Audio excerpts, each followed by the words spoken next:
एक बार सभी साथियों को नमस्कार। जेसी नर्सिस एकेडमी के ऑनलाइन प्लेटफॉर्म पर स्वागत है और एक बार वापस से एक न्यू शानदार और जानदार टॉपिक जिसका नाम है हाइपर एमेसिस ग्रेविडाराम। ठीक है बच्चों, complication of pregnancy hyper emesis ग्रेविडाराम की बात आती है तो कहीं ना कहीं हमें इसके क्वेश्चंस बहुत बार सताते हैं। तो एक बार इसका क्विक एंड शॉर्ट रिवीजन कर लेते हैं कि हाइपर एमेसिस ग्रेविडाराम क्या होता है। बात करते हैं हाइपर एमेसिस ग्रेविडाराम की। जब मैं बात करता हूं तो हाइपर एमेसिस ग्रेविडाराम की जब मैं बात करता हूं तो पहले हम इसके जो सेंटेंस है, हाइपर का मतलब होता है एक्सेसिव और एमेसिस का मतलब होता है वॉमिटिंग और ग्रेविडाराम का मतलब होता है प्रेगनेंसी। जब प्रेगनेंसी के अंदर मदर को बहुत सारी एक एक्सेसिव वॉमिटिंग होती है उस कंडीशन को हम बोलते हैं हाइपर एमेसिस ग्रेविडाराम। अब मैं बात करता हूं हाइपर एमेसिस ग्रेविडाराम की। जब मैं बात कर लेता हूं तो यहां पर आपको लिख रखा है मैंने कि first trimester excessive nausea and vomiting. याद रखना कि फर्स्ट ट्राइमेस्टर के अंदर तो मॉर्निंग सिकनेस देखने को मिलती है, लेकिन फर्स्ट ट्राइमेस्टर के अलावा साथ में आपको सेकेंड एंड थर्ड ट्राइमेस्टर के अंदर एक्सेसिव जो वॉमिटिंग देखने को मिलती है, नोजिया एंड वॉमिटिंग देखने को मिलती है, उसी कंडीशन को हम बोलते हैं हाइपर एमेसिस ग्रेविडाराम। बात करता हूं जब वुमन को, जो प्रेग्नेंट मदर है, जो प्रेग्नेंट भाभी जी है, अगर उसको बहुत सारी वॉमिटिंग हो रही है तो उसके अंदर आपको क्या देखने को मिलेगा, हाइपोनेट्रीमिया। मतलब कि उसकी बॉडी के अंदर आपको जो सोडियम का लेवल है वो कम देखने को मिलेगा। सेकंड क्या देखने को मिलेगा, हाइपोकैलेमिया, मतलब कि पोटेशियम का लेवल कम देखने को मिलेगा। नेक्स्ट क्या होगा कि जब आपकी नहीं उस भाभी जी की बॉडी के अंदर जब पोटेशियम कम हो गया है, सोडियम कम हो गया है, तो उसके कारण क्या देखने को मिलेगा, डिक्रीज कार्डियक डिसरिदमिया। मतलब कि उसको क्या हो सकता है, कार्डियक डिसरिदमिया हो सकता है। उसकी जो कार्डियक रिदम है वह एबनॉर्मल हो सकती है। क्यों हो सकती है, मैंने कहा कि उसकी बॉडी के अंदर पोटेशियम भी कम है और सोडियम भी कम है।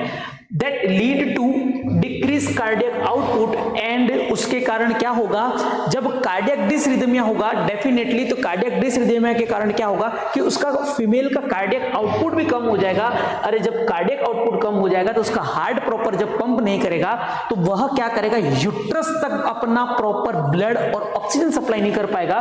तो क्या होगा उसके कारण, सो डिक्रीज यूट्रोप्लेसेंटल परफ्यूजन। तो उसके कारण जो यूट्रस और प्लेसेंटा है उसके अंदर परफ्यूजन देखने को मिलेगा, वहां पर प्रॉपर ऑक्सीजन की सप्लाई नहीं हो पाएगी और जब ऑक्सीजन को सप्लाई नहीं मिलेगी तो फिटस को ऑक्सीजन नहीं मिलेगी।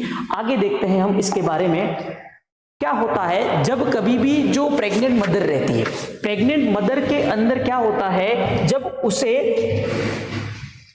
नोजिया एंड वॉमिटिंग देखने को मिलती है ना, नोजिया एंड वॉमिटिंग जब देखने को मिलती है तो वह क्या करती है, उसके कारण वह खाना नहीं खाती है, जिसको बोलते हैं अपन लॉस ऑफ एपेटाइट, जिसे कहते हैं एनोरेक्सिया। एनोरेक्सिया।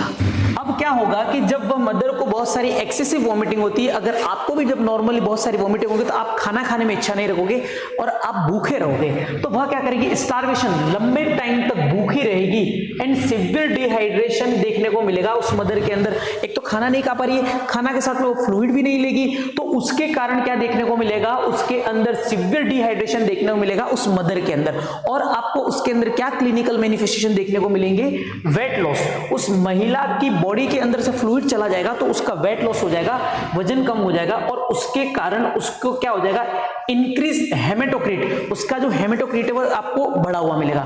नेक्स्ट क्या देखने को मिलेगा, कीटोन यूरिया, मतलब कि उसकी बॉडी के अंदर नहीं, उस महिला के यूरिन के अंदर आपको कीटोन बॉडी देखने को मिलेगी। नेक्स्ट बात करता हूं, कीटोन बॉडी देखने को मिलेगी और क्या देखने को मिलेगा, फिटस, डिक्रीज फिटस न्यूट्रिशन। अरे जब बात आती है जब वो मदर ही खाना नहीं खा पा रही है तो उसके यूट्रस तक नहीं जा पा रहा है, यूट्रस से प्लेसेंटा में नहीं जा पा रहा है, तो बच्चे को भी प्रॉपर न्यूट्रिशन नहीं मिलेगा, decrease nutrition in fetus. Next बात करता हूं कि इसके कारण क्या कॉम्प्लिकेशन हो सकता है, हाइपर एमेसिस ग्रेविडाराम के अंदर क्या कॉम्प्लिकेशन हो सकता है, इस महिला के अंदर नहीं बच्चे के अंदर देखने को मिलेगा IUGR, intra uterine growth retardation. उस बच्चे की यूट्रस के अंदर ही ग्रोथ आपको रुकी हुई देखने को मिलेगी। नेक्स्ट मैंने लिखा है CNS माल फॉर्मेशन, कोई उसके CNS सेंट्रल नर्वस सिस्टम के अंदर कोई एबनॉर्मलिटी देखने को मिलेगी, एनेन्सेफेली भी आपको देखने को मिल सकता है। नेक्स्ट बात कर रहा हूं, और इसके अंदर याद रखना पूछा गया क्वेश्चन है कि हाइपर एमेसिस ग्रेविडारम के अंदर मोस्ट कॉमन कॉम्प्लिकेशन कौन सा है? मोस्ट कॉमन कॉम्प्लिकेशन है इसका प्रीटर्म लेबर। ठीक है बच्चों, तो हाइपर एमेसिस ग्रेविडारम के कारण आपको मोस्ट कॉमन क्या चीज देखने को मिल सकती है? That is a preterm labour. अब बात आती है मैनेजमेंट, मुझे इसको ट्रीट करना है तो मैं क्या करूंगा? मैं क्या करूंगा, सबसे पहले उस मदर को एनपीओ नील पर ऑरल, मतलब कि उसको ऑरली में कुछ भी नहीं दूंगा 24 आवर के लिए। ठीक है, क्योंकि एक्सेसिव वॉमिटिंग हो रही है, मुझे कहीं कुछ भी नहीं देना है उसको ऑरली खाने के लिए। अब मैं क्या करूंगा, जब डिहाइड्रेशन हो गया है तो मैं उसके अंदर आईवी फ्लूइड, इंट्रावेनस में उसे फ्लूइड दूंगा।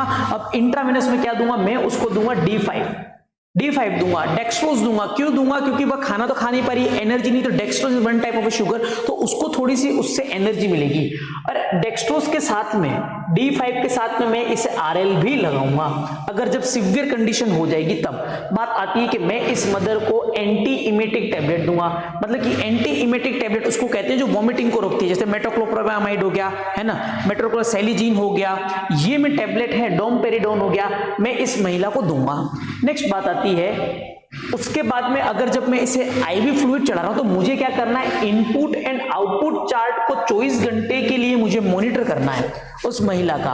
अब बात आती है विदाउट नोजिया वोमिटिंग, अगर आपका ये सब जो मैनेजमेंट है एकदम प्रॉपर हो गया, ठीक है, तो बढ़िया है, ऑल इज वेल।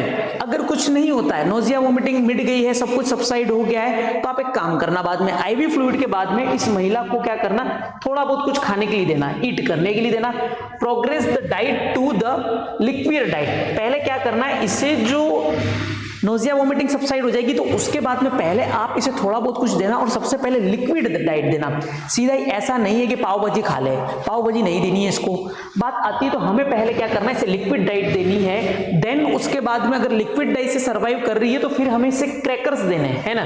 क्रैकर्स की बात आती है तो क्रैकर मतलब पटाखे नहीं, लेडी बम, रस्सी बम नहीं देना है इसको, मिट्टू बम ऐसा कुछ नहीं देना है। क्रैकर की बात आती है मतलब कि इसे कुछ टोस्ट देने हैं, बिस्किट देने हैं, उस तरह का हमें इसे माइनर क्रैकर देने, टोस्ट देना है, सीरियल्स दे सकते हो, अनाज दे सकते हो। Then soft diet to the regular diet, पहले सॉफ्ट डाइट पे लाना और फिर सॉफ्ट से इसको रेगुलर पे शिफ्ट कर देना।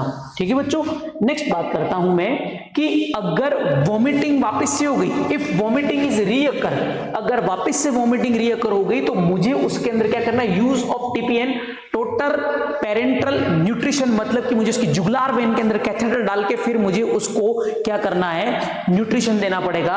और जब मैंने अगर TPN दिया उसे, तो TPN के अंदर ये इसके साइड इफेक्ट होते हैं कि TPN का साइड इफेक्ट क्या, टोटल पेरेंटल न्यूट्रिशन है ना, टोटल पेरेंटल न्यूट्रिशन।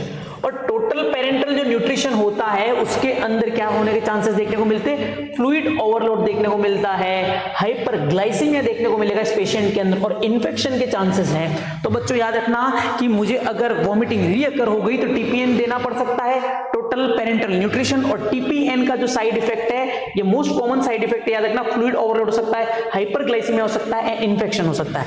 अब बात आती है कि इस मदर को जो हाइपर एमेसिस ग्रेविडारम हो रहा है, हाइपर एमेसिस ग्रेविडारम की जब मैं बात करता हूं तो इसके कॉज क्या हो सकते हैं। तो मैं अगर इसके कॉज की बात करूं तो सबसे पहले मल्टीपल प्रेगनेंसी है ना। मल्टीपल प्रेगनेंसी मतलब कि उस मदर के अंदर क्या है कि दो बच्चे, ट्विन प्रेगनेंसी में जिसे कह सकता हूं।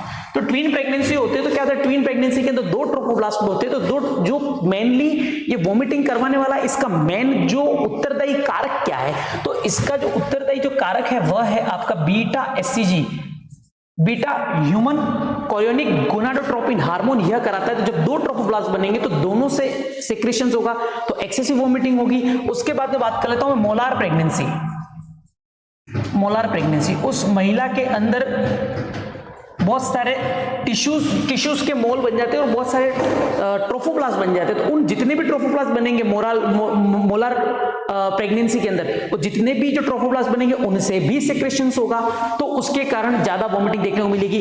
देन इसके अंदर आपको कौन से क्लाइंट के अंदर देखने को मिलेगा, बी जो ओबेसिटी वाले जो रहते हैं, जो मोटे लोग हैं, उनके अंदर भी आपको इसके चांसेस देखने को मिल सकते हैं। नेक्स्ट में बात करूं जिसको कह सकता हूं मैं 35 साल के बाद में अगर महिला प्रेग्नेंट हुई है, जिसे कहते हैं एल्डरली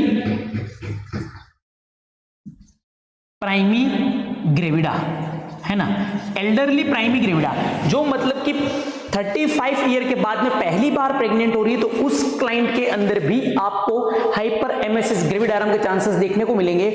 और एक इसका जो सबसे मोस्ट इंपॉर्टेंट हिडन क्वेश्चन बनता है, जो बच्चे अक्सर गलती करते हैं कि हाइपर एमएसएस ग्रेविडारम के अंदर कौन सा एसिड बेस इम्बैलेंस होता है, तो याद रखना कि इसके अंदर जो एसिड बेस इम्बैलेंस होता है बच्चों, वह होता है metabolic acidosis. That is very very must important कि हाइपर एमएसएस ग्रेविडारम वाली कंडीशन है, उसके अंदर कौन सा एसिड बेस इम्बैलेंस होता है, तो वह होता है मेटाबॉलिक एसिडोसिस। अब बात आती है कि मेटाबॉलिक एसिडोसिस क्यों होता है, बिकॉज ये जो मदर है जिसको वोमिटिंग हुई है, तो वो खाना नहीं खा पाएगी। जब खाना नहीं खाएगी तो वो लॉन्ग टाइम तक भूखी रहेगी। जब वह लॉन्ग टाइम तक भूखी रहेगी तो आपकी बॉडी को एनर्जी की जरूरत है, तो वह एनर्जी कहां से लेंगे, मैंने कहा वह आपकी बॉडी के अंदर जो फैट होता है, उस फैट में से आपकी एनर्जी को लेने का ट्राई करेंगे। जब फैट में से जब एनर्जी को लेने का ट्राई करते हैं, तो आपकी फैट बॉडी का जब मेटाबॉलिज्म होता है, तो कीटोन बॉडी निकलती है ना। और इसके अंदर में देखा था कीटोन बॉडी निकलती है, और जब कीटोन बॉडी रहती है वो बेसिकली एसिडिक नेचर की रहती है। इसलिए बच्चों इस क्लाइंट के अंदर हमको कौन सा एसिड बेस इम्बैलेंस देखने को मिलता है, वह देखने को मिलता है metabolic acidosis. Thank you so much.